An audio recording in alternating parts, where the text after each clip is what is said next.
13ನೇ ತಾರೀಕು ಬಂದ್ ಮಾಡಬೇಕಾ ಬೇಡವಾ ಅನ್ನುವಂಥ ಗೊಂದಲ ಕನ್ನಡ ಪರ ಸಂಘಟನೆಗಳ ಮಧ್ಯೆ ಇದೆ.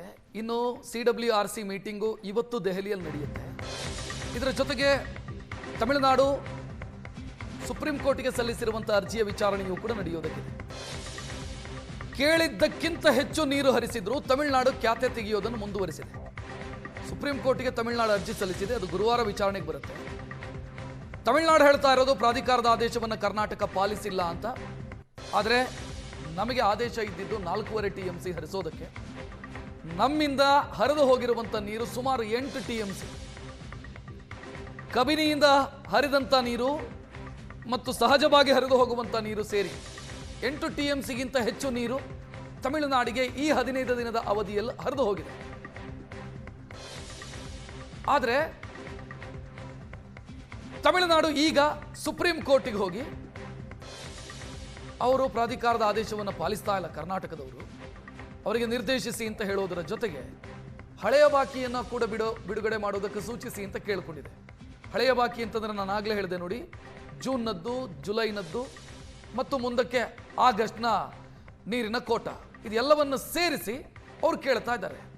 ಹಳೆಯ ಬಾಕಿ ಸೇರಿ ನೀರು ಬಿಡುಗಡೆ ಮಾಡೋದಕ್ಕೆ ನಿರ್ದೇಶಿಸಿ ಅಂತ. ಹೆಚ್ಚಿನ ಡೀಟೇಲ್ ನೀಡೋದಕ್ಕೆ ನನ್ನ ಸಹೋದ್ಯೋಗಿ ಶಶಿಶೇಖರ್ ಫೋನ್ ಸಂಪರ್ಕದಲ್ಲಿ. ಶಶಿ, ಈಗ ಬಂದ್ ಮಾಡಬೇಕಾ ಬೇಡವಾ ಅನ್ನುವಂಥ ವಿಚಾರಗಳು ಒಂದು ಕಡೆ ನಡೀತಾ ಇದ್ರೆ, ತಮಿಳುನಾಡು ತನ್ನ ಪಾಡಿಗೆ ತನಗೆ ಬೇಕಾಗಿದ್ದನ್ನು ಪಡ್ಕೊಳ್ಳೋ ಹಂತದಲ್ಲಿದೆ, ಪಡ್ಕೊಳ್ಳಬೇಕಾದಂಥ ಪ್ರಯತ್ನವನ್ನು ಮಾಡ್ತಾನೆ ಇದೆ. ರಕ್ಷಿತ್, ಸುಪ್ರೀಂ ಕೋರ್ಟ್ಗೆ ತಮಿಳುನಾಡು ಸಲ್ಲಿಸಿರುವಂತಹ ಅರ್ಜಿಯಲ್ಲಿ ಕರ್ನಾಟಕ CWMA ಆದೇಶವನ್ನ ಪಾಲಿಸಿಲ್ಲ ಅಂತ ಅರ್ಜಿಯನ್ನ ಹಾಕಿದ್ರೆ ಕರ್ನಾಟಕಕ್ಕೆ ನಿರ್ದೇಶನ ಕೊಡಿ CWMA ಆದೇಶವನ್ನ ಪಾಲಿಸೋದಕ್ಕೆ ಅಂತ. ಆದ್ರೆ ಸತ್ಯ ಏನು? 4.5 TMC ನೀರನ್ನ ಬಿಡಬೇಕು ಅಂತ CWMA ಆದೇಶ ಮಾಡಿತ್ತು ಜುಲೈ 30ನೇ ತಾರೀಕು. ಅವತ್ತಿಗೆ ಕರ್ನಾಟಕದ ಡ್ಯಾಮ್ಗಳಲ್ಲಿ ನೀರಿನ ಸಂಗ್ರಹ ಇದ್ದದ್ದು ಕೇವಲ 36 TMC. ನೀರು ಬಿಡುವಂತಹ ಸ್ಥಿತಿಯಲ್ಲಿರಲಿಲ್ಲ. ಅದಾದ 2 ದಿನಕ್ಕೆ ಮಳೆ ಆರಂಭ ಆಗುತ್ತೆ. ಕೇರಳದಲ್ಲಿನ ಮಳೆ ಕಾರಣಕ್ಕಾಗಿ ಕಬಿನಿ ಜಲಾಶಯ ತುಂಬುತ್ತೆ. ಆಗಸ್ಟ್ 1ರಿಂದ ಈವರೆಗೆ ತಮಿಳುನಾಡಿಗೆ ಹರಿದಿರುವಂತಹ ನೀರಿನ ಪ್ರಮಾಣ 7.5 TMC. ತಮಿಳುನಾಡು ಕೇಳಿದ್ದು 4.5 TMC, ಕರ್ನಾಟಕದಿಂದ ಹರಿಸಿರೋದು 7.5 TMC. ಇಷ್ಟಾದರೂ ಕೂಡ ಸುಪ್ರೀಂ ಕೋರ್ಟ್ ನಲ್ಲಿ ತಮಿಳುನಾಡು ಅರ್ಜಿಯನ್ನು ಸಲ್ಲಿಸಿದೆ. ಕರ್ನಾಟಕ ನಾವು ಕೇಳಿದಷ್ಟು ನೀರನ್ನ ಬಿಟ್ಟಿಲ್ಲ ಅಂತ. ತಮಿಳುನಾಡು ಕಾವೇರಿಯ ವಿಷಯದಲ್ಲಿ ಕೋರ್ಟ್ನ ಮುಂದೆ ಹಲವು ಬಾರಿ ಸುಳ್ಳು ಮಾಹಿತಿಗಳನ್ನ ಕೊಟ್ಟಂತಹ ಉದಾಹರಣೆ ಇದೆ. ಈಗ ಆಗಸ್ಟ್ 3ನೇ ತಾರೀಕು ತಮಿಳುನಾಡು ಸುಪ್ರೀಂ ಕೋರ್ಟ್ ನಲ್ಲಿ ಸಲ್ಲಿಸಿರುವ ಅರ್ಜಿಯಲ್ಲಿ ಕರ್ನಾಟಕದ ಡ್ಯಾಮ್ ನಲ್ಲಿ 77.5 TMC ನೀರಿದೆ ಎನ್ನುವ ಸುಳ್ಳು ಮಾಹಿತಿಯನ್ನ ಕೊಟ್ಟಿದೆ. ರಕ್ಷತ್, ಇದು ಗ್ರಾಸ್ ಸ್ಟೋರೇಜ್ ಕೊಟ್ಟಿರೋದು. ಗ್ರಾಸ್ ಸ್ಟೋರೇಜ್ ನಿಂದ ಏನು ಯೂಸ್ ಆಗೋದಿಲ್ಲ. ಗ್ರಾಸ್ ಸ್ಟೋರೇಜ್ ಅಂಕಿಅಂಶನೇ ಸುಳ್ಳು ಕೊಟ್ಟಿದ್ದಾರೆ. ಯಾಕಂದ್ರೆ ಆಗಸ್ಟ್ 3ನೇ ತಾರೀಕು ಕರ್ನಾಟಕದ 4 ಕಾವೇರಿ ಜಲಾಶಯಗಳಿದ್ದಂತಹ ಗ್ರಾಸ್ ಸ್ಟೋರೇಜ್ ನೀರು 62 TMC. ಅದರಲ್ಲಿ ಬಳಕೆಗೆ ಬರುವಂತಹ ನೀರೆಷ್ಟು?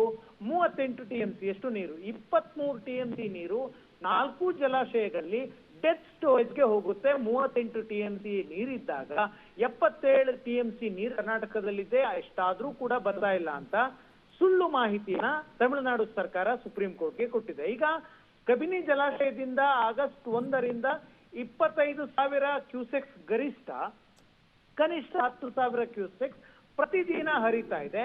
ಈವರೆಗೆ 7.5 TMC ಅಷ್ಟು ನೀರು ಹರಿದಿದೆ.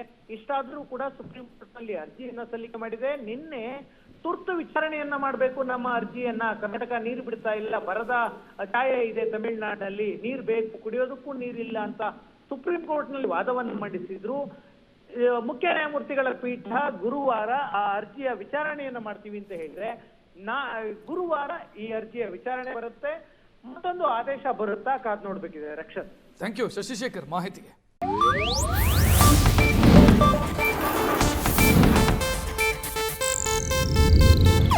ಇದು ಏಷ್ಯಾನೆಟ್ ನ್ಯೂಸ್ ನೆಟ್ವರ್ಕ್ ಪ್ರಸ್ತುತಿ.